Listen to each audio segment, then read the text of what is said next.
If you were a gamer during the Stone Ages, your choices were the arcade or this.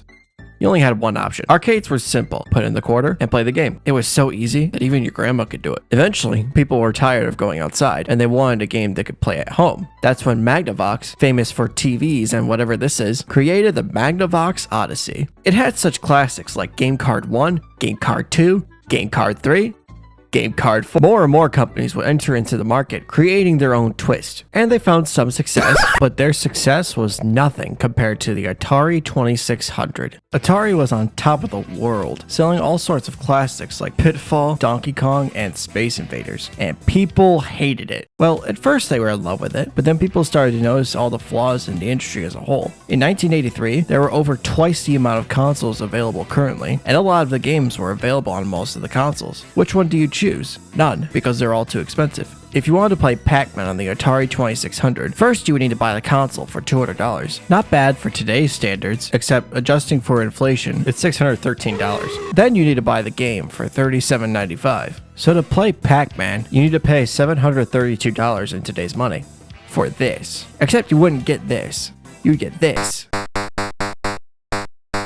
Was this made for blind people? There's some speculation about the amount of time it took to develop the game. Some say 6 months, others 6 weeks. It kind of looks like it was made in 6 days, but no matter how long it took, they were so confident in this game that they made 12 million units, while there were only 10 million consoles in circulation. What kind of idiot thought that was a good idea? What inspired you to— Money! There were many games like Pac-Man that made people lose their faith in the gaming industry. If there was one more game that was as bad as the others, it would cause the gaming industry to cease to exist in America. Good thing that game never came out. Hello?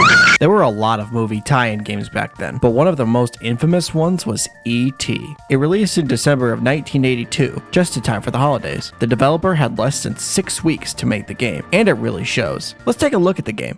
If you don't have a migraine just from that, I question your sanity. In this game, you need to collect telephone parts so you can call home. Avoid the agent and the holes, or else you'll need to play the game even more. Oh, but don't worry. Where there's a flower, there's an Easter egg, Scott. But besides the game looking super ugly, what are the issues? You cannot figure out where to go in this game. I tried moving from one place to another, which you might guess is going off screen in a direction, but nope. In some places, if you go off the screen, it'll warp you between the same two areas. And sometimes, if you go off the screen, you'll immediately fall into a hole because they're placed so close to the border. And it takes a good few seconds not only to get out in general, but also to figure out how to get out. If you ever decide to play this game, firstly, why? Secondly, hold the button and move up at the same time. But you need to figure out which direction to go as soon as you're out of the hole, or else you'll fall in immediately. For reference, in my 2 minutes of recorded gameplay, because I couldn't stand another second of it, I fell into the hole 9 times. This game is pure torture, but it's just a little bit better than Horizon. Real quick, I want to point out some things in the manual. You can collect candy in the game, apparently. If you collect more than 31 pieces though, you'll lose 700 energy the next round.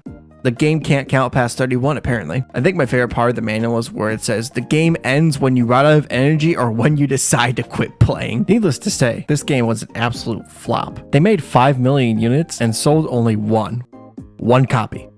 Good job. As for the rest of the units, they were buried out in New Mexico. They wanted to make sure this game was dead and buried. Until they were dug back up in 2013. Many people point to E.T. as the cause of what made console gaming fail in America. In reality, it's one of the many reasons why it went under. There were a lot more terrible games that were too expensive, such as Pac-Man and the game where Fredbear throws pizza at Mario. For these reasons, the majority of console gaming companies withdrew from the market, and the king of the industry at the time almost went under. They went from having 10,000 employees to just 400, and they were losing $2 million a day.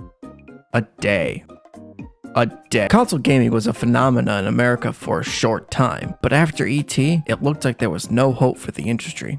That is, until this thing showed up. The Nintendo Entertainment System was what revived gaming in America. It appealed to people because it wasn't a video game console. It was an entertainment system. Big difference. I'm not kidding. They used the words entertainment system instead of video games because it would have failed otherwise due to people's mistrust of video games. So they had to lie to people about it to get people to buy it. One of the main characters they used to appeal to people was Mario. He was already a character in gaming before the NES, but when he was brought to the home in 1985, he blew up. Mario, along with the other NES games, revived console gaming into a phenomenon once again. And it would continue to thrive ever since. E.T., along with a declining industry, almost destroyed any chances for console gaming to exist in America. To this day, it's considered one of the worst games of all time. If it weren't for Nintendo, console gaming might not be nearly as popular as it is in America. And for now, I think it's in a safe place. One title won't throw the industry into obscurity like it almost did back then.